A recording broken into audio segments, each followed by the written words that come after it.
പറഞ്ഞാലും ഇങ്ങനെ ആക്ഷൻ അപ്പം അത് മാറ്റി തന്നത് രമേശ് ചേട്ടനാണ്.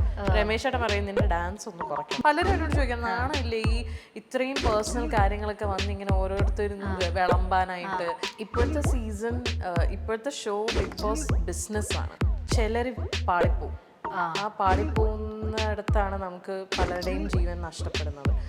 Hi guys, welcome to Candy Talks. ഇന്ന് എൻ്റെ കൂടെ കാൻഡി ടോക്സിൻ്റെ ഫ്ലോറിലുള്ളത് നമുക്ക് എല്ലാവർക്കും ഒരുപാട് പ്രിയപ്പെട്ട നമ്മുടെ സ്വന്തം ആര്യ ചേച്ചിയാണ്. Welcome to the floor. Thank you so much. എങ്ങനെ പോകുന്നു ലൈഫൊക്കെ?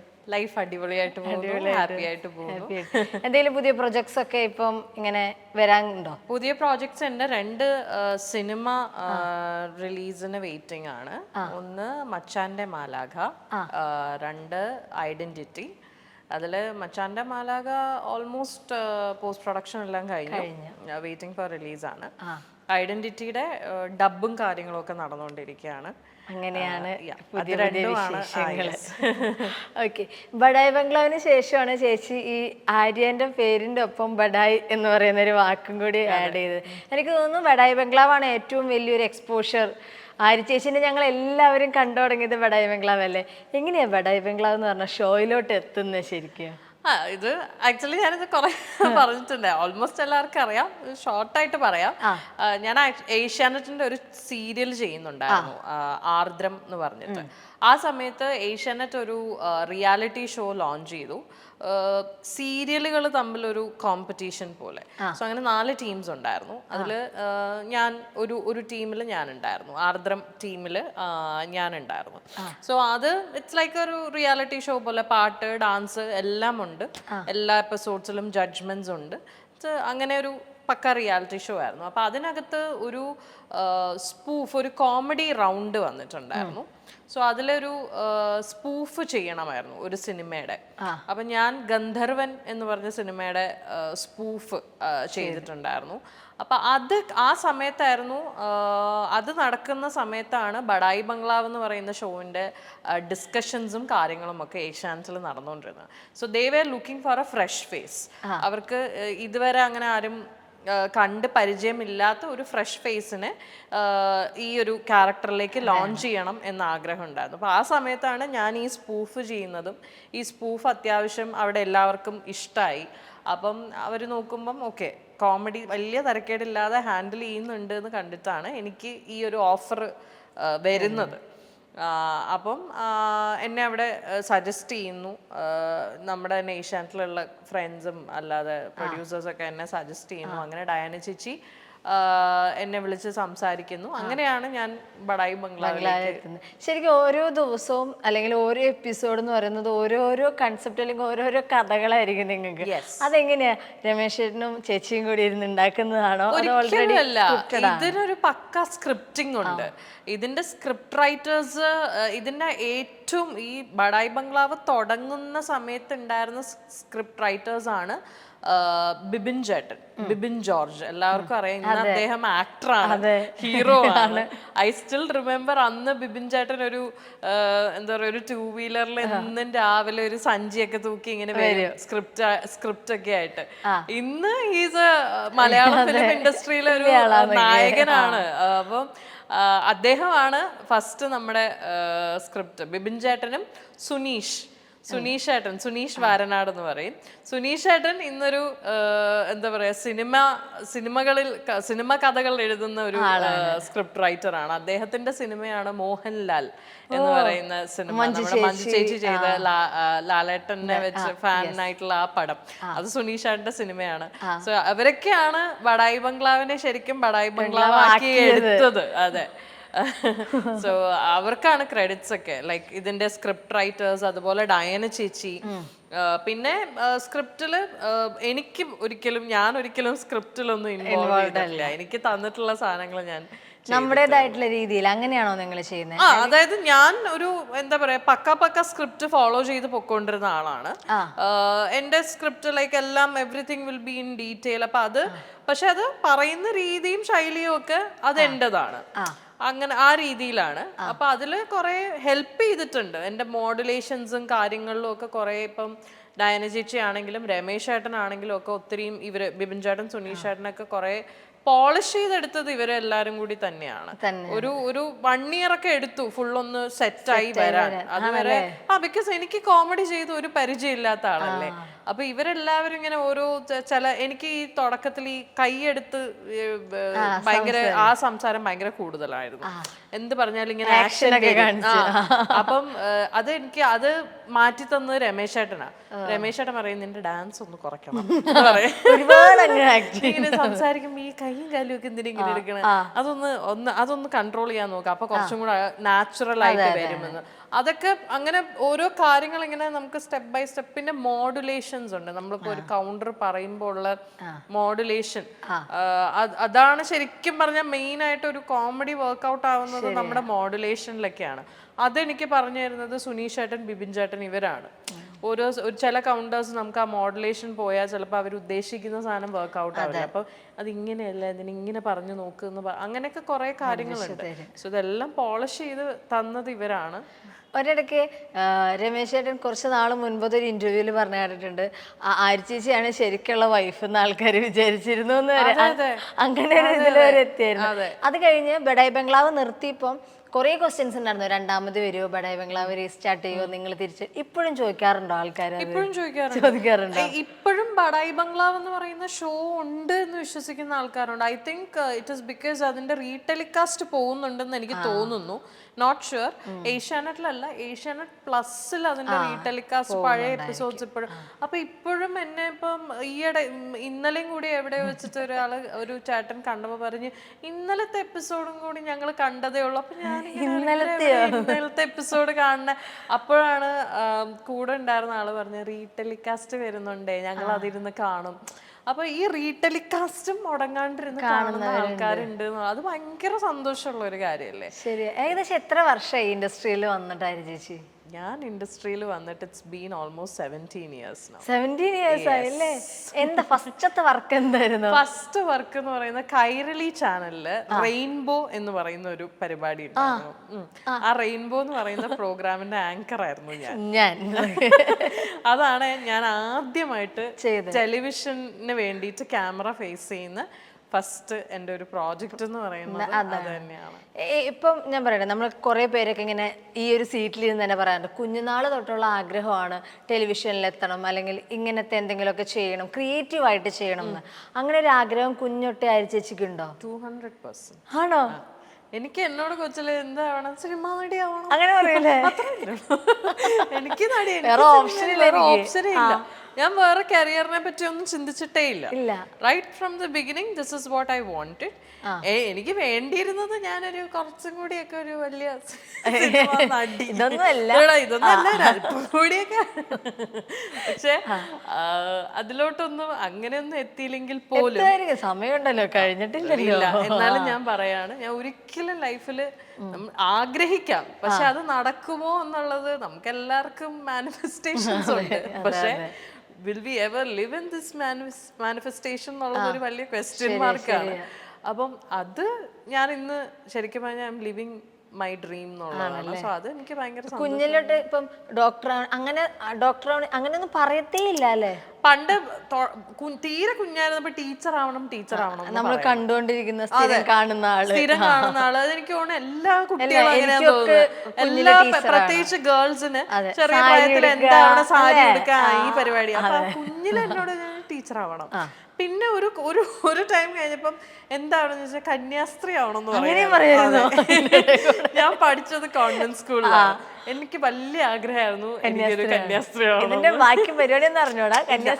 എനിക്ക് അവരുടെ ആ ഡ്രസ്സും മാലയൊക്കെ ഇട്ട് അത് എനിക്ക് ഭയങ്കര ഫാസിനേറ്റിംഗ് ആയിപ്പോയി.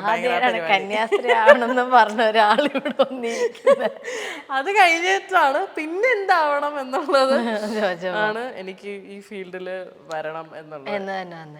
ബിഗ് ബോസ് ഷോയിലുണ്ടായിരുന്നു, ഒരുപാട് ഇന്റർവ്യൂല് പറഞ്ഞു മടുത്തതാന്ന് എനിക്കറിയാം. പക്ഷെ എന്നാലും ഞാൻ ചോദിക്കുകയാണ്, ബിഗ് ബോസ് ഷോക്ക് അതിലോട്ടുള്ള എൻട്രി എങ്ങനെയായിരുന്നു ശരിക്കും? എന്നെ ഡയറക്റ്റ് ചാനലിൽ നിന്നാണ് വിളിക്കുന്നത്. ചാനലിൽ നിന്ന് വിളിച്ചിട്ട് ചോദിക്കുകയാണ് ചെയ്തത്, ഇങ്ങനെ ബിഗ് ബോസിന്റെ സെക്കൻഡ് സീസൺ വരുന്നുണ്ട്, അപ്പൊ ആര്യ പങ്കെടുക്കണം എന്നാണ് ഞങ്ങളുടെ ആഗ്രഹം. അപ്പൊ എങ്ങനെയാണ്, ആര്യ വരില്ലേ എന്നൊക്കെ ചോദിച്ചു. അപ്പം ഞാൻ ആലോചിച്ചിട്ട് പറയാമെന്നൊക്കെ പറഞ്ഞു. ഞാൻ കുറച്ച് ടൈമൊക്കെ എടുത്തു, കുറച്ച് എല്ലാവരുമായിട്ട് ഡിസ്കസ് ഒക്കെ ചെയ്തു. അപ്പൊ കാരണം ആ സമയത്ത് എനിക്ക് വേറെ work, because Badai ബംഗ്ലാവിന്റെ second season കഴിഞ്ഞു, ലൈക്ക് വൈൻഡ് അപ്പ് ചെയ്തിട്ട് വേറെ ചാനൽസിലും ഒന്നും ഞാൻ വർക്ക് ചെയ്യുന്നില്ല. അപ്പം ഒന്നുമില്ലാതെ ഒരു ഫുൾ സ്റ്റോപ്പിൽ നിന്നിരുന്ന സമയത്താണ് ബിഗ് ബോസിന്റെ ഓഫർ വരുന്നത്. ഞാൻ ആ സമയത്ത് പിന്നെ ഇപ്പം ഞാൻ നോക്കുമ്പം എന്തെങ്കിലും നമ്മൾ വർക്ക് ചെയ്യണമല്ലോ, ബിക്കോസ് ആ സമയത്ത് ഫൈനാൻഷ്യലിയും കുറച്ച് പ്രശ്നങ്ങളൊക്കെ ഉണ്ടായിരുന്നു. അപ്പം എല്ലാം കൂടി ആലോചിച്ചപ്പോൾ ഓക്കെ, പോകുന്നത് നല്ലൊരു തീരുമാനമാണെന്ന് തോന്നി, അങ്ങനെ പോയതാണ്.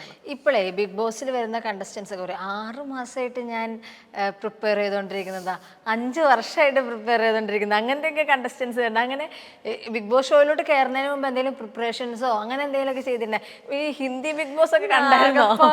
അല്ല, ഞാൻ ബിഗ് ബോസ് കാണുമായിരുന്നു, ഇല്ലാന്ന് ഞാൻ പറയുന്നു. ഞാൻ ആ ഷോയിൽ പങ്കെടുക്കാനുള്ള വേറൊരു reason is my love for that show. അതായത് ഞാൻ പോകുന്നതിന് മുമ്പ് വരെയും എനിക്ക് ഈ ഷോയോട്, അത് ഒബ്വിയസ്ലി സീസൺ 1 കണ്ടിട്ടുണ്ട്. ഹിന്ദി സീസൺസ് വളരെ ജനറസ് ആയിട്ട് ഫോളോ ചെയ്തുകൊണ്ടിരുന്ന ഒരാളാണ് ഞാൻ.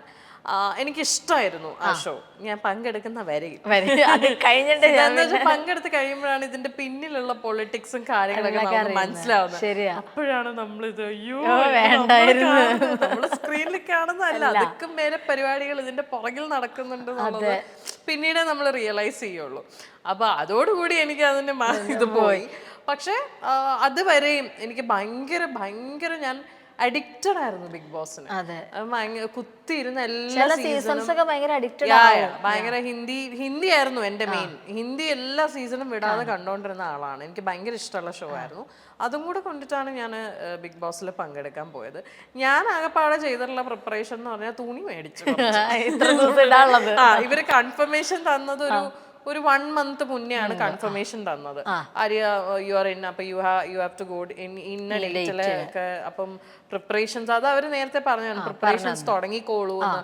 അപ്പൊ തുണിയും മണിയും ഒക്കെ മേടിച്ച് പിന്നെ കൊണ്ടുപോകാനുള്ള പെട്ടിയൊക്കെ ആക്കി അങ്ങനത്തെ പരിപാടികളല്ലാതെ ഒരു പ്രിപ്പറേഷൻ ഞാൻ ചെയ്തിട്ടില്ല. പക്ഷെ ചിലവരൊക്കെ ഇങ്ങനെ പറഞ്ഞിട്ടുണ്ട് ബിഗ് ബോസ് സ്ക്രിപ്റ്റഡ് ആണ്, കയറി പോണതിന് മുമ്പ് നിങ്ങളുടെ അടുത്ത് പറയും ഇങ്ങനത്തെ ആളായിരിക്കണം നിങ്ങൾ, അങ്ങനെ ഉണ്ടോ ശരിക്കും? ഇത് സ്ക്രിപ്റ്റഡ് ആണോ എന്ന് ചോദിച്ചാൽ ഇതിൽ മറ്റേ എഴുതി തരുന്ന ഒരു സ്ക്രിപ്റ്റ് ഇല്ല. ഓക്കെ നമുക്കിപ്പോൾ ഒരു സിനിമ അല്ലെങ്കിൽ ഒരു സീരിയൽ അല്ലെങ്കിൽ ഒരു അഡ്വർടൈസ്മെന്റ് അല്ലെങ്കിൽ ഒരു പ്രോപ്പർ സ്ക്രിപ്റ്റ്, അതായത് റിട്ടൺ ഡയലോഗ്സ് ഫോളോ ചെയ്ത് പോകുന്നതിനെയാണല്ലോ നമ്മൾ സ്ക്രിപ്റ്റിംഗ് എന്ന് പറയുന്നത്. അതായത് റിട്ടൺ സ്ക്രിപ്റ്റ്. അങ്ങനെ ഒരു റിട്ടൺ സ്ക്രിപ്റ്റ് ഈ ഷോയ്ക്ക് ഇല്ല.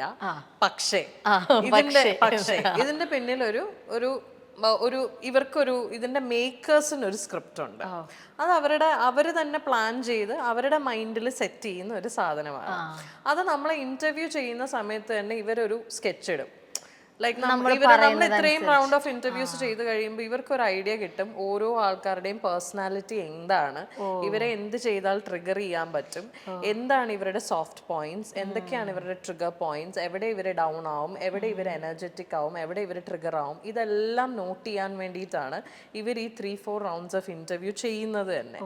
അപ്പൊ ഈ ഇന്റർവ്യൂസിൽ നിന്നും ഇവർ കളക്ട്, ഇത് ഫുൾ ഇവരുടെ ഒരു സ്റ്റഡിയാണ്. ഇവര് ഇത് പഠിച്ചിട്ട് നമ്മളെ പഠിച്ചിട്ട് പിന്നെ ഇവരൊരു സ്ക്രിപ്റ്റ് ഇടും. അത് റിട്ടൺ സ്ക്രിപ്റ്റ് അല്ല, ഇവര് ഡിസ്കസ് ചെയ്ത് ഇവരുടെ മനസ്സിൽ ഇവരൊരു സാധനം സെറ്റ് ചെയ്യും. ഇയാളെ നമ്മൾ ഇങ്ങനെയാണ് കാണിക്കാൻ പോകുന്നത്, ഇയാളായിരിക്കും ഈ സീസണിന്റെ ഹീറോ, ഇയാളായിരിക്കും ഈ സീസണിന്റെ വില്ലൻ, ഇയാളൊക്കെയാണ് ഈ സീസണിലെ സപ്പോർട്ടിങ് ക്യാരക്ടേഴ്സ്. അങ്ങനെ ഒരു സ്കെച്ച് ഇവരിടും. എക്സാക്ട്ലി നമ്മുടെ പേഴ്സണാലിറ്റി അവർ സ്റ്റഡി ചെയ്തിട്ട് അതനുസരിച്ചാണ് ഇവർ ചെയ്യുന്നത്. പിന്നെ അതനുസരിച്ച് ഇവര് ടെലികാസ്റ്റ് വിടുള്ളൂ. ശരിയാ. നമ്മൾ അതിനകത്ത് എന്തൊക്കെ ചെയ്താലും ഇവരുടെ ടെലികാസ്റ്റ് പുറത്തേക്ക് പ്രേക്ഷകർ കാണുന്നത് എങ്ങനെ നമ്മളെ കാണിക്കണം എന്ന് ഇവർ ഉദ്ദേശിച്ചോ ആ സാധനമേ പുറത്തേക്ക് വരുള്ളൂ. സോ ഇതൊരു സ്ക്രിപ്റ്റഡ് ആണോ എന്ന് ചോദിച്ചാൽ it's not a written script, പക്ഷേ it is a very well edited show. And the script എന്ന് പറയുന്നത് അതൊരു ഇവരുടെ ഒരു ചിന്തയാണ്. ലൈക്ക് ഇവര് ഉണ്ടാക്കണ ഒരു സ്കെച്ചാണ്, ഒരു പ്ലാറ്റ്ഫോം ആണ്. ആ പ്ലാറ്റ്ഫോമിൽ നിന്ന് നമുക്ക് പുറത്തേക്ക് ഇറങ്ങാൻ പറ്റില്ല. അങ്ങനെ നമ്മൾ പുറത്തേക്ക് ഇറങ്ങി എന്ന് തോന്നിക്കഴിഞ്ഞാൽ അവര് നമ്മളെ ഷോന്ന് പുറത്തേക്ക് അങ്ങനെ റിസ്ക് അവർ എടുക്കില്ല. അതാണ് ഈ ഷോന്റെ ഒരു രീതി, അങ്ങനെയാണ്. പിന്നെ കേറുന്നതിന് മുമ്പ് ഇപ്പം എന്നോടൊക്കെ നമുക്ക് എല്ലാവർക്കും ബ്രീഫിംഗ് ഉണ്ട്.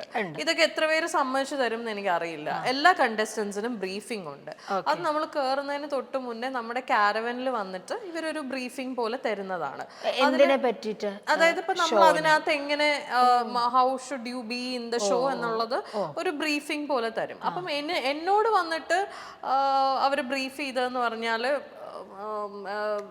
ഒന്നും I don't think I have to tell you anything Arya.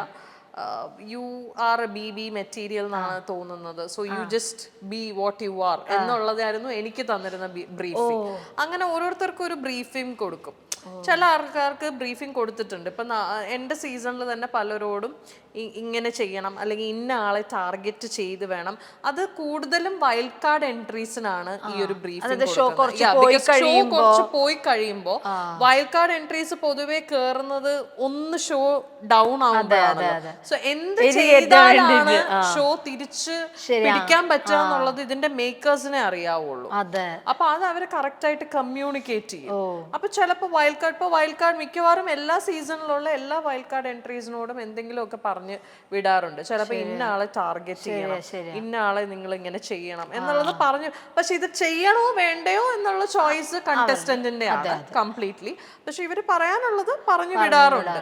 അത് അവരുടെ രീതിയിൽ അവരുദ്ദേശിക്കുന്ന പോലെ ആ ഒരു ഷോ പോവാൻ വേണ്ടിയിട്ടാണ്. എന്നാലേ അവർക്ക് റേറ്റിംഗ് കിട്ടുള്ളൂ. അത് ചില വൈൽഡ് കാർഡ്സ് കയറി കഴിയുമ്പോ പറയാറുണ്ട്, ഞങ്ങൾ ഇങ്ങനെ വിചാരിച്ച് വന്നിരുന്നേ, പക്ഷെ ഇതല്ല ശരിക്കും.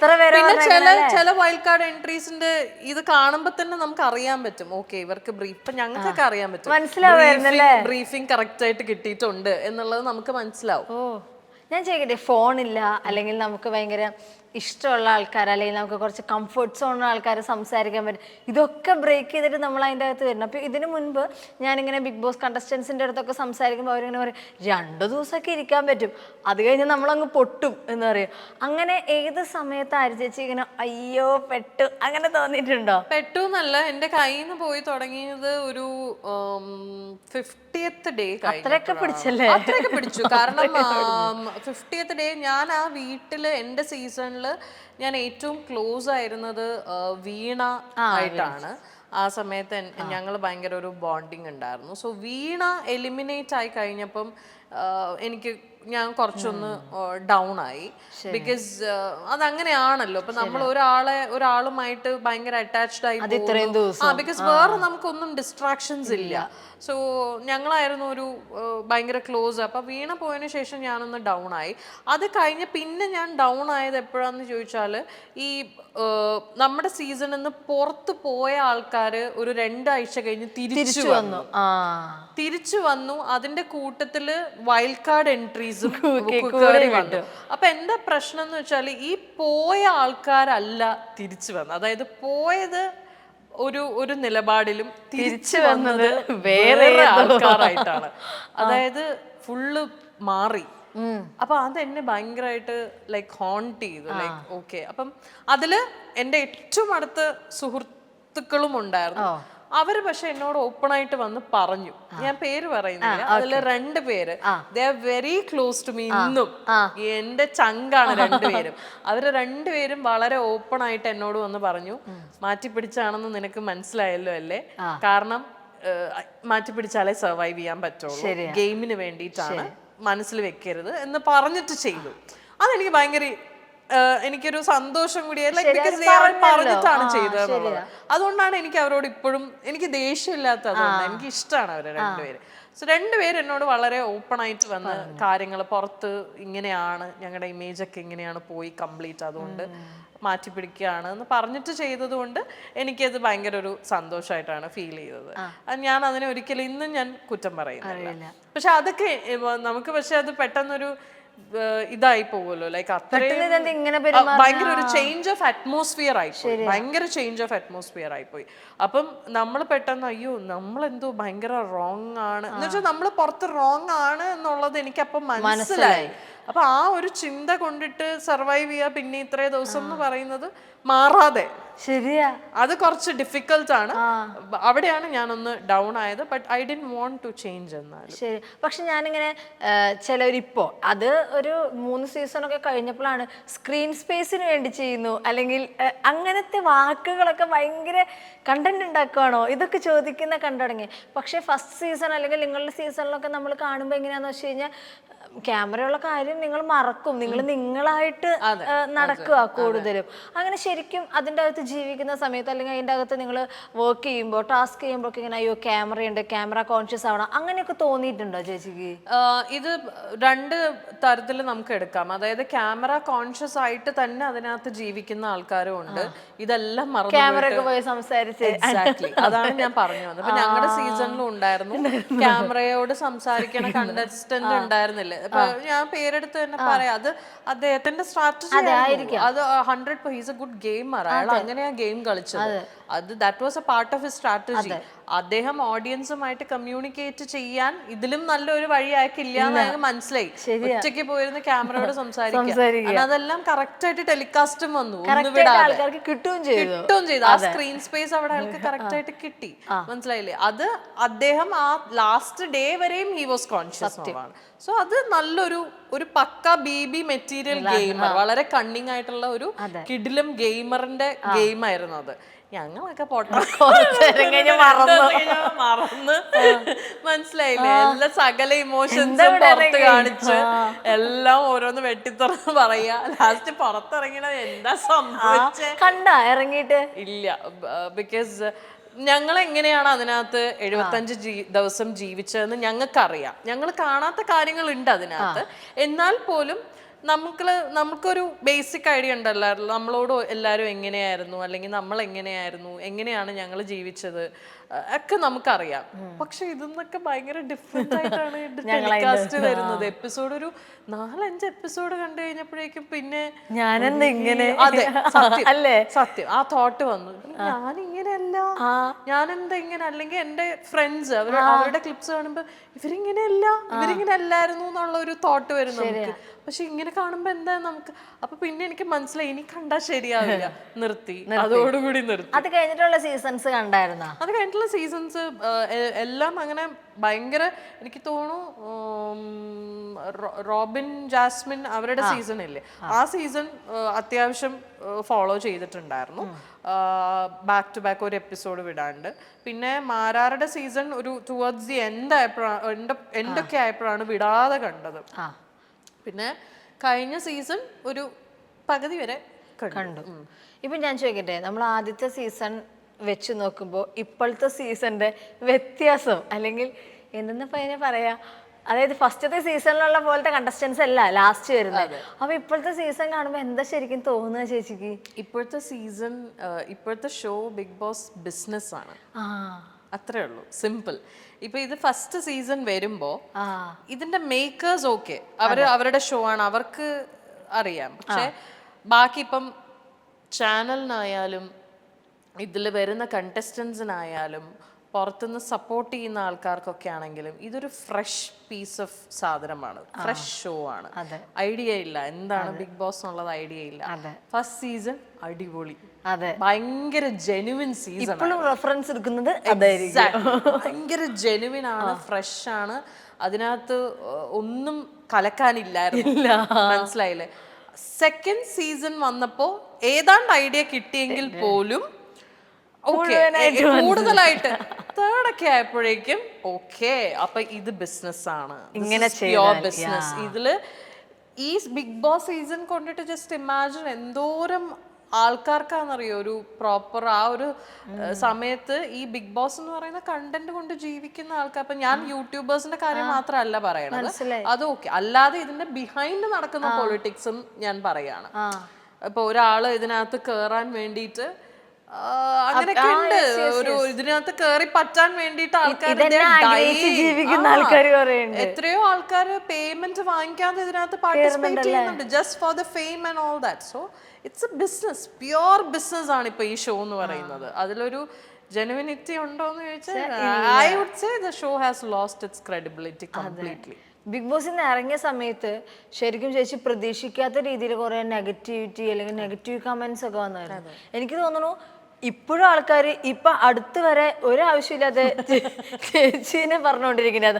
ഞാനൊക്കെ അത് കണ്ടപ്പോൾ ഞാനീ ചേച്ചി ചേച്ചീനെ എന്തിനാ ഇപ്പൊ പറയുന്നത്, അത് പണ്ടത്തെ അല്ലേ, അങ്ങനെ തോന്നിയായിരുന്നു. ഇപ്പോഴും ഒരാവശ്യമില്ലാതെ കുത്തിപ്പോക്കി കൊണ്ടുവരും. അങ്ങനെയൊക്കെ വരുമ്പോൾ ചേച്ചിക്ക് എന്താ ഫീൽ ചെയ്യുക, അല്ലെങ്കിൽ ചേച്ചി എങ്ങനെയാ അതിനെ ഹാൻഡിൽ ചെയ്യുന്നത്? ഭയങ്കര ഡിഫിക്കൽട്ട് ആണ് ഹാൻഡിൽ ചെയ്യാൻ. ഇതൊരുമാതിരി ടോർച്ചറാ. ഇപ്പൊ എനിക്ക് മനസ്സിലായി, ഇത് മറ്റേ പ്രേതം കൂടണ പോലെയാണ്. ഇത് പോവില്ല പണ്ടാരടക്കം. നമ്മൾ ഒരു വീട്ടിൽ കയറി ഈ വീട്ടിൽ പ്രേതം ഉണ്ടെന്ന് പറഞ്ഞ് വീട് മാറിയാലും കാര്യമില്ല, കൂടെ വരും. ഇത് അതുപോലെ, ഇത് ബാധയാ. അപ്പൊ ഇപ്പൊ ഈ ബാധേനെ ഞാൻ അങ്ങ് സ്വീകരിച്ചു. തോളത്തിരിപ്പുണ്ട്, ഓക്കെ, ഒരു കുഴപ്പമില്ല, ആ വെയിറ്റ് ഞാൻ താങ്ങിക്കോളാം. നല്ല വിഷമമുണ്ടായിരുന്നു. നല്ല വിഷമം ഉണ്ടായിരുന്നു. ഇറ്റ്സ് അൺനെസസറിലി നമ്മള് ഡ്രാഗ് ചെയ്യുമ്പോഴാണ് എനിക്ക് കൂടുതൽ വിഷമം വരുന്നത്. നമ്മൾ ഒരിക്കലും മനസ്സിൽ ചിന്തിച്ചിട്ടില്ലാത്ത കാര്യങ്ങൾക്ക് നമ്മുടെ പേര് ഡ്രാഗ് ചെയ്തിടുക. അത് പുറത്ത് കണ്ടോണ്ടിരിക്കുന്ന ആൾക്കാർ പോട്ടെ, അവർക്ക് ഇതിനെപ്പറ്റി വലിയ ധാരണ, ഇതിനകത്ത് പങ്കെടുത്ത കണ്ടസ്റ്റൻസ് തന്നെ അല്ലെങ്കിൽ അവരുടെ വീട്ടുകാർ ഇതുപോലെ ഓരോന്ന് കാണിക്കുമ്പോഴാണ് എനിക്ക് അതിശയം. എന്ത് കണ്ടിട്ടാണ്? ഞങ്ങൾക്കും ഉണ്ട് വീട്ടുകാരൊക്കെ, ഞങ്ങളുടെ വീട്ടുകാരൊക്കെ ഇത് വല്ലതും ഇതിനൊക്കെ റിയാക്ട് ചെയ്യുക എന്തെങ്കിലും ചെയ്യുന്നുണ്ടോ? ഒന്നും വെല്ലപ്പോഴാണ് നമ്മളുടെ, അതായത് ഈ കണ്ടസ്റ്റൻസിന്റെ ഒക്കെ വീട്ടുകാരെ കാണിക്കുന്നത് ചിലപ്പോ ഏതെങ്കിലും ഒരു എപ്പിസോഡിലെ വീട്ടുകാരെ കാണിച്ചിട്ടുള്ളത് ആകപ്പാടെ എന്റെ ഇൻട്രോയിലാണ്. അത് കഴിഞ്ഞ് പിന്നെ എന്റെ വീട്ടുകാരെ ഒന്നും ആരും കണ്ടിട്ടില്ല. എന്റെ കുഞ്ഞിനെ മാത്രം ഒരു ആ സീസണിൽ ബർത്ത്ഡേയുടെ ക്ലിപ്പിന്റെ സമയത്ത്. ഇപ്പൊ അങ്ങനെയല്ല. ഇപ്പൊ ഒരു ബിഗ് ബോസ് സീസൺ വന്നു കഴിഞ്ഞാൽ കണ്ടസ്റ്റൻസിനെക്കാളും ഹിറ്റ് ആവുന്നത് അവരുടെ ഫാമിലി മെമ്പേഴ്സ് ആണ്. അവരവിടെ കളിക്കുന്നു, ഇവര് അത് അവര് ഉള്ളിൽ കളിക്കുന്ന ഗെയിമിനെക്കാളും ഭീകര കളികളാണ് വീട്ടുകാർ നിന്നിട്ട് കളിക്കണത്. ശരിയാ. അപ്പൊ ഇതില് നമ്മള് പെട്ടുപോകുന്നു. എനിക്കറിയില്ല അത്. അപ്പൊ ഇപ്പൊ ഞാൻ അക്സെപ്റ്റൻസ് ആണല്ലോ, അല്ലാതെ നമുക്ക് ജീവിക്കണ്ടേ. അക്സെപ്റ്റ് ചെയ്തു, ഓക്കെ, ഇത് ഇങ്ങനെ, ഇത് എന്തെങ്കിലും പറഞ്ഞാൽ ഇത് ഇങ്ങനെ പോകുള്ളൂ. അത് കഴിഞ്ഞ ചേച്ചി ഇപ്പം ഒരു ബ്രാൻഡൊക്കെ സ്റ്റാർട്ട് ചെയ്തു, കാഞ്ചീപുരം എന്ന് പേരായിട്ട്. എന്താ ഈ പട്ടിനോട് അല്ലെങ്കിൽ സാരിയോട് ഒരു ഇഷ്ടം തോന്നാനുള്ള കാരണം? കാരണം ഒരുപാട് ബിസിനസ് തുടങ്ങാം, എന്തൊക്കെ സാരിയിലോട്ട് പോയിക്കണം, എന്താ അതിന് കാരണം? അറിയില്ല, അതൊരു പ്രത്യേകിച്ച് എന്തുകൊണ്ടെന്ന് ചോദിച്ചാൽ എനിക്കറിയില്ല. പക്ഷെ സാരിനോട് ഭയങ്കര ഇഷ്ടമാണ് എനിക്ക്. ഉടുക്കാനും ഞാൻ അങ്ങനെ റെഗുലർ ആയിട്ട് സാരി ഉടുക്കുന്ന ആളൊന്നും അല്ല. വല്ലപ്പോഴും ഇന്നിപ്പോ ഇത് ഇതുപോലെ ആണ്ടിലൊരിക്കൽ സംക്രാന്തി എന്തെങ്കിലും പരിപാടി വന്നാൽ മാത്രം, ചിലപ്പോ ഒക്കേഷൻസിന് ഞാൻ സാരി ഉടുക്കില്ല. ഞാൻ ഭയങ്കര കംഫർട്ടിന്റെ, സാരി കംഫർട്ടബിൾ അല്ല എന്നല്ല, പക്ഷെ എന്നാലും ഇപ്പൊ എനിക്ക് ഉടുക്കണമെങ്കിൽ നമ്മൾ പെർഫെക്റ്റ് ആയിട്ട് ഉടുക്കണം. എനിക്ക് ഉടുക്കാൻ വലിയ പിടുത്തമില്ല പട്ട് സാരി ഒന്നും, ആരുടെയെങ്കിലും ഹെൽപ്പ് വേണം. അപ്പൊ അതുകൊണ്ടിട്ടാണ് അങ്ങനെ വലുതായിട്ട് സാരി ഉടുക്കും. പക്ഷെ കാണാൻ ഭയങ്കര ഇഷ്ടമാണ്. പ്രത്യേകിച്ച് കാഞ്ചീപുരം പട്ടിനോട് എന്തോ ഒരു ഇഷ്ടക്കൂടുതലുണ്ട്. എന്തുകൊണ്ടാന്ന് സത്യം പറഞ്ഞാൽ എനിക്കറിയില്ല.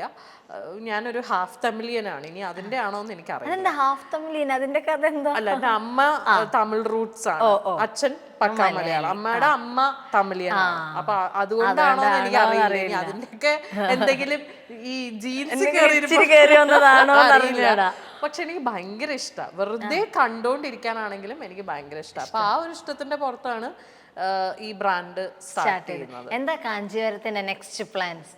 എത്ര നാള് ഇപ്പൊ കംപ്ലീറ്റ് ചെയ്തു? 4 years. ഇനി എന്നാ കാഞ്ചീപുരത്തിന്റെ അടുത്ത പ്ലാൻസ്? അടുത്ത പ്ലാൻസ് എന്ന് പറഞ്ഞാല് ഇനിയിപ്പം ഒരു കുറച്ചും കൂടി ഇപ്പൊ ഞങ്ങൾക്ക് ഇപ്പോൾ ഞങ്ങളുടെ ഇപ്പോഴത്തെ ഷോറൂം ഞങ്ങൾ സ്റ്റാർട്ട് ചെയ്തിട്ട് 1.5 year ആവുന്നേ ഉള്ളൂ. ഫസ്റ്റ് ഷോറൂമാണ് കാഞ്ചീപുരത്തിൻ്റെ, കൊച്ചിനിൽ എക്സ്ക്ലൂസീവ് ഷോറൂം. അപ്പം ഞങ്ങൾ സ്റ്റാർട്ട് ചെയ്യുമ്പോൾ വലിയ എക്സ്പെക്ടേഷൻസോട് കൂടിയൊന്നും അല്ല സ്റ്റാർട്ട് ചെയ്തത്. അതുകൊണ്ട് തന്നെ കുറച്ചുള്ളിലേക്ക് ഒരു ചെറിയ സ്പേസിൽ നമ്മുടെ ബഡ്ജറ്റിൽ നിൽക്കുന്ന രീതിയിലാണ് തുടങ്ങിയത്. പക്ഷേ ഫോർച്ചുനേറ്റ്ലി നമ്മൾ പ്രതീക്ഷിക്കാത്ത ഫുട്ഫോളും അത്യാവശ്യം ബൈ ഗോഡ്സ് ഗ്രേസ് ആൾക്കാർ വരുന്നു. ഓഫ് സീസണിൽ പോലും ആൾക്കാർ വരുന്നു, നമ്മുടെ ബ്രാൻഡിനെ കുറിച്ച് കേട്ടറിഞ്ഞിട്ട് വരുന്നു. അപ്പം അത് ഞാൻ എക്സ്പെക്ടേ ചെയ്യാത്ത കാര്യമാണ്. അപ്പൊ ഇപ്പൊ എന്താ പ്രശ്നം എന്ന് വെച്ചാൽ നമുക്ക് സ്പേസ് തികയുന്നില്ല. പൊതുവെ അത് ഇപ്പൊ ഒരു കല്യാണ പർച്ചേസ് എന്നൊക്കെ പറയുമ്പോൾ ഒരിക്കലും 2 പേര് മാത്രമായിട്ട് വരില്ല. ഒരു 7-8 പേരാണ് ഒരു കല്യാണ പർച്ചേസിന് വരുന്നത്. അങ്ങനെ ഒരു 2 ഫാമിലി വന്ന് നിന്ന് കഴിഞ്ഞാൽ എന്റെ കട അത്ര ചെറിയ കടയാണ്. അപ്പൊ അതാണ് ഇപ്പൊ ഞാൻ ഏറ്റവും കൂടുതൽ ഇപ്പൊ കേൾക്കുന്ന കംപ്ലൈന്റ്. അതാണ് സ്ഥലമില്ല, അതെന്ത് തിരക്കാണ് എന്ന് പറഞ്ഞിട്ട് അവരോട് പറയാൻ പറ്റുമോ? ഞങ്ങളിത് വിചാരിച്ചിട്ടല്ല. അപ്പൊ ഇപ്പോ ഇമ്മീഡിയറ്റ്ലി എനിക്ക് ഒരു കുറച്ചും കൂടെ സ്പേഷ്യസ് ആയിട്ടുള്ള ഒരു ഷോപ്പിലേക്ക് ഷിഫ്റ്റ് ചെയ്യണം എന്നുള്ളതാണ് ഇമ്മീഡിയറ്റ് ഫ്യൂച്ചർ പ്ലാൻ. പിന്നെ ഈ പറഞ്ഞ പോലെ കൂടുതൽ ഷോറൂംസ് വേറെ സിറ്റിയിൽ ഓപ്പൺ ചെയ്യണം എന്നൊക്കെ ഉള്ളതാണ് എൻ്റെ ആഗ്രഹം. ചേച്ചിയുടെ ഇന്റർവ്യൂവിൽ ഇങ്ങനെ മെൻഷൻ ചെയ്തായിരുന്നു, ഒരു ബ്രേക്കപ്പ് ഒക്കെ കഴിഞ്ഞപ്പോൾ ഒരു സൂയിസൈഡ് അറ്റംപ്റ്റ് ഒക്കെ ചെയ്തായിരുന്നു എന്നൊക്കെ പറഞ്ഞായിരുന്നു. ഇപ്പോഴത്തെ ഒരു ജനറേഷൻ അല്ലെങ്കിൽ ഇപ്പോൾ കുറച്ച് നാൾ മുൻപ് വരെയുള്ള കുറേ ന്യൂസസ് ഒക്കെ എടുത്ത് നോക്കി കഴിഞ്ഞാൽ കാണാം, ഒരു ബ്രേക്കപ്പ് ആയി അല്ലെങ്കിൽ ഒരു പാർട്ട്ണർ ഇട്ടിട്ട് പോയി സൂയിസൈഡ് ചെയ്തു, ഇങ്ങനെ കേൾക്കുന്നുണ്ട്. കുറേ കുട്ടികൾ ഇപ്പോഴും ഇത് കാണുന്നവരത് സഫർ ചെയ്തിരിക്കുന്നുണ്ടായിരിക്കും. അങ്ങനെയുള്ളവരോട് എന്താ പറയാനുള്ളത് ശരിക്കും? നമുക്കൊരു മൊമെന്റിൽ തോന്നിപ്പോണ സാധനങ്ങളാണ് ഇതൊക്കെ. ചിലര് അതിൽ നിന്ന് ലക്കിലി നമ്മൾ സ്നാപ്പ് ബാക്ക് ചെയ്യും. അങ്ങനെ സ്നാപ്പ് ബാക്ക് ചെയ്ത ആളാണ് ഞാൻ. ചിലര് പാളിപ്പോവും. ആ പാളിപ്പോകുന്നിടത്താണ് നമുക്ക് പലരുടെയും ജീവൻ നഷ്ടപ്പെടുന്നത്. പക്ഷെ നമ്മൾ അവിടെ ചിന്തിക്കേണ്ട കാര്യം എന്താണെന്ന് വെച്ചാൽ, ഓൾ ദീസ് ഇയേഴ്സ് നമ്മൾ ജീവിച്ചു വന്ന ലൈഫ് അതൊന്ന് പുറകിലോട്ട് നോക്കി ചിന്തിച്ചാൽ മതി. അതായത് അവിടെ നമ്മളെ ജനിപ്പിച്ച സമയം തൊട്ട്, നമ്മുടെ ചെറിയ പ്രായം തൊട്ട് നമ്മളെ സ്നേഹിച്ച് നമ്മുടെ കൂടെ നിന്ന് നമ്മളെ വളർത്തിക്കൊണ്ടിരിക്കുന്ന അത്രയും ആൾക്കാർക്ക് ലൈഫിൽ വലിയൊരു മനസ്സമാധാനക്കേട് ഉണ്ടാക്കി കൊടുത്തിട്ടാണ് നമ്മൾ പോകാൻ പോകുന്നത് എന്നുള്ള ഒറ്റ കാര്യം. അവിടെ നമ്മൾ സെൽഫിഷ് ആവുകയാണ്. നമ്മളെ ഒരാള് നമ്മളെ ഒരാൾ പറ്റിച്ചു, ശരിയാണ്, നമുക്ക് പറ്റിപ്പോയി. പക്ഷെ അത് ആ ഒറ്റ ഒരാൾ നമ്മളോട് തെറ്റ് ചെയ്തു എന്നുള്ളതിൻ്റെ പേരിൽ നമ്മൾ ചെയ്യുന്ന ആ തെറ്റ് എഫക്റ്റ് ചെയ്യാൻ പോകുന്നത് എത്രയോ ആൾക്കാരെയാണ് എന്നുള്ള റിയലൈസേഷൻ. അതൊറ്റ കാര്യം ചിന്തിച്ചാൽ മതി. ഒന്നും വേണ്ട, നമ്മുടെ പാരൻസിനെ ചിന്തിച്ചാൽ മതി. ഇപ്പം കല്യാണം കഴിഞ്ഞ ആൾക്കാരാണെങ്കിൽ മക്കളെ കുറിച്ച് ചിന്തിക്കുക. whoever is your closest, അവരെ കുറിച്ച് ചിന്തിച്ചു കഴിഞ്ഞാൽ ആ നിമിഷം നമ്മൾ സ്നാപ്പ് ബാക്ക് ചെയ്യും. പക്ഷെ ആ ചിന്തിക്കണം, വി ഹാവ് ടു തിങ്ക്. അത് അത് പോവില്ല, അവർ അത്രയും ഹേർട്ടായിട്ട്. അപ്പൊ അതിന് എന്താ ചെയ്യേണ്ടതെന്ന് വെച്ചാൽ നമ്മൾ കമ്മ്യൂണിക്കേറ്റ് ചെയ്യണം. നമ്മൾ ആരോടും സംസാരിക്കാണ്ട് ഉള്ളിൽ തന്നെ ഇതിങ്ങനെ വെച്ച് നീറി നമുക്ക് സഫക്കേഷനായി ഇനി നമുക്ക് ഇത് ഹാൻഡിൽ ചെയ്യാൻ പറ്റില്ല എന്നുള്ള സിറ്റുവേഷൻ വരുമ്പോഴാണ് നമ്മൾ ഇങ്ങനെ ഒരു ഡിസിഷനിലേക്ക് പോകുന്നത്. പക്ഷേ ട്രൈ ടോക്കിംഗ് ടു സമ്മൺ. ആരോടെങ്കിലും ഒരാളോട് ഇതൊന്ന് ഷെയർ ചെയ്ത് നോക്ക്. It will make A huge difference.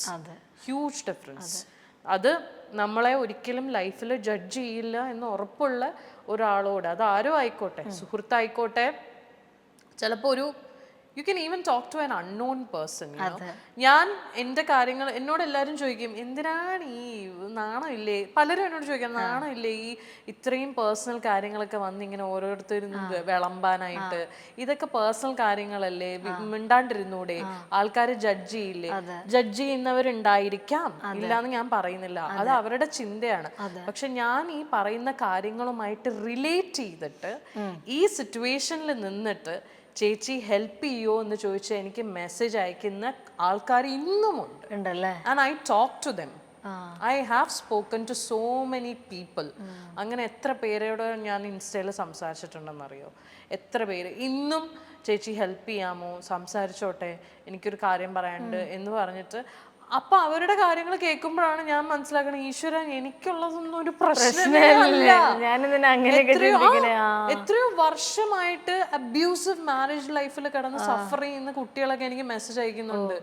എന്താ ചെയ്യേണ്ടതെന്ന് അറിയില്ല, എനിക്ക് 2 മക്കളാണുള്ളത് ചേച്ചി, എനിക്ക് പോവാൻ, എനിക്ക് ഞാൻ പറയാം അവരോടൊക്കെ, ഞാൻ പറയണ നിങ്ങളുടെ വീട്ടുകാരോട് പറഞ്ഞോ, സംസാരിച്ചോ, അവരെ എങ്ങനെ വിഷമിപ്പിക്കും, ഇതാണ് അടുത്ത ഡയലോഗ് വരുന്നത്.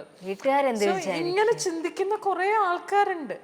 സോ അവരെ പറഞ്ഞ്, എനിക്കറിയില്ല അവരെ എത്രത്തോളം പറഞ്ഞ് മനസ്സിലാക്കിക്കാൻ പറ്റും എന്നുള്ളത്. അപ്പൊ എല്ലാരോടും ഞാൻ ഇമ്പോർട്ടൻ്റ് ആയിട്ട് പറയുന്ന ഒറ്റ കാര്യമുള്ളൂ, എന്തെങ്കിലും ചെയ്ത് stand on your own feet first. ഇപ്പൊ നിങ്ങൾക്ക് നിങ്ങളുടെ വീട്ടുകാരെ ബുദ്ധിമുട്ടിക്കാൻ പറ്റുന്നില്ല എന്നുണ്ടെങ്കിൽ കുഴപ്പമില്ലടോ, എന്ത് പണിയാണെങ്കിലും കുഴപ്പമില്ല, ചെയ്തിട്ട് സ്വന്തമായിട്ട് മാസം ഒരു വരുമാനം ഉണ്ടാക്കുക. നാളെ നമ്മൾ ആർക്കും ഒരു ബാധ്യതയാവരുത്. അത് നമ്മളെ കല്യാണം കഴിച്ചുകൊണ്ട് പോകുന്ന വീട്ടുകാർക്കും ബാധ്യതയാവരുത്, നമ്മളെ കല്യാണം കഴിപ്പിച്ചു വിട്ട നമ്മുടെ ആൾക്കാർക്കും നമ്മളൊരു ബാധ്യതയാവരുത്. Let's stand on our own, let's take care of ourselves. അതല്ലേ ഏറ്റവും ഇമ്പോർട്ടൻ്റ് ആയിട്ട് വേണ്ട കാര്യം, അതാണ്. സോ ഇതാണ് ഞാൻ എല്ലാവരോടും പറയുന്നത്. പിന്നെ പറയുന്നത് ഡെഫിനറ്റ്ലി കമ്മ്യൂണിക്കേറ്റ്. ആരോടെങ്കിലും നിങ്ങൾ കമ്മ്യൂണിക്കേറ്റ് ചെയ്യുക. Communication really helps. എന്നോട് സംസാരിച്ച് കഴിഞ്ഞിട്ട് ചേച്ചിയെടുത്ത് സംസാരിച്ചില്ലായിരുന്നെങ്കിൽ ചിലപ്പോൾ ഞാൻ എന്തെങ്കിലും ചെയ്തു പോയേനെ എന്ന് പറഞ്ഞിട്ടുള്ള ആൾക്കാരുണ്ട്. അത് കേൾക്കുമ്പോൾ എനിക്ക് സന്തോഷമാണ്. അപ്പൊ അതുകൊണ്ടാണ് ഞാൻ വന്നിരുന്ന് എല്ലാരോടും എന്റെ പേഴ്സണൽ കാര്യങ്ങൾ ഒരു ഉളുപ്പില്ല പറയുന്നത്.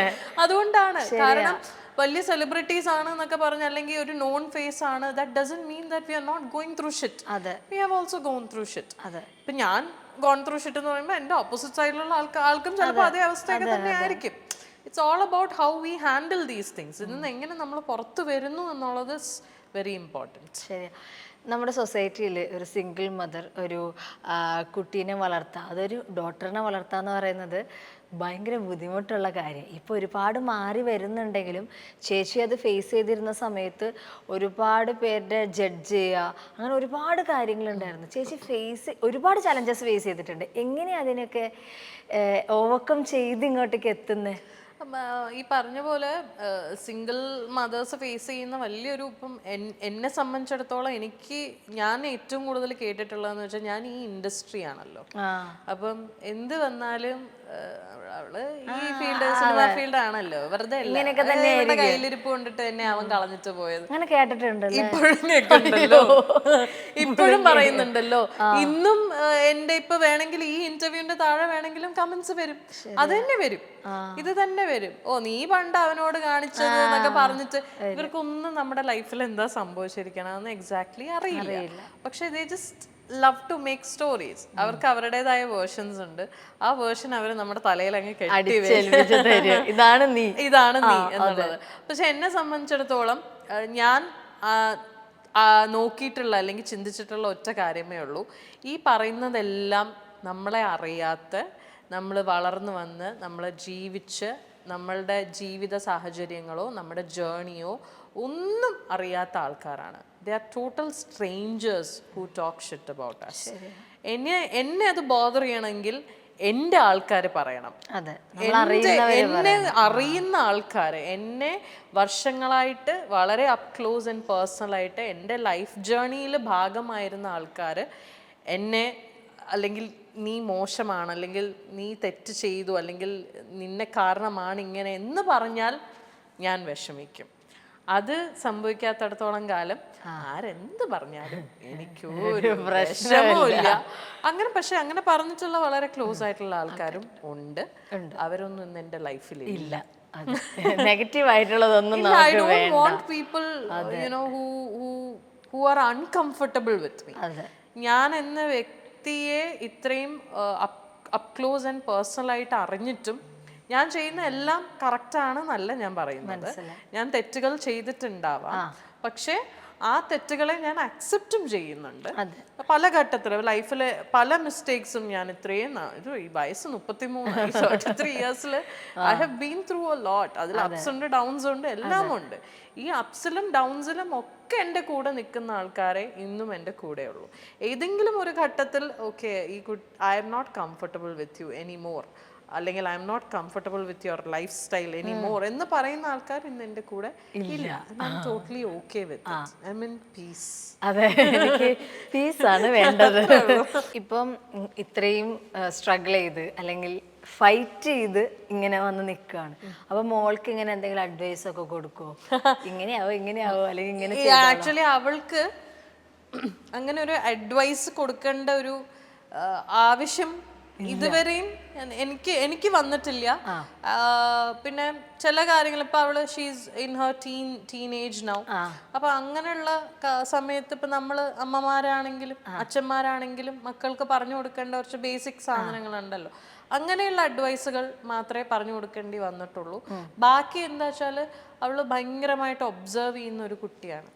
And she has seen this journey of mine. ഇപ്പം എൻ്റെ ആണെങ്കിലും അവളുടെ ഫാദറിൻ്റെ ആണെങ്കിലും ഞങ്ങളുടെ ലൈഫ് ജേർണി ഫുള്ള് ഞങ്ങളുടെ കൂടെ നിന്ന് കണ്ട് വളർന്ന കുട്ടിയാണ്.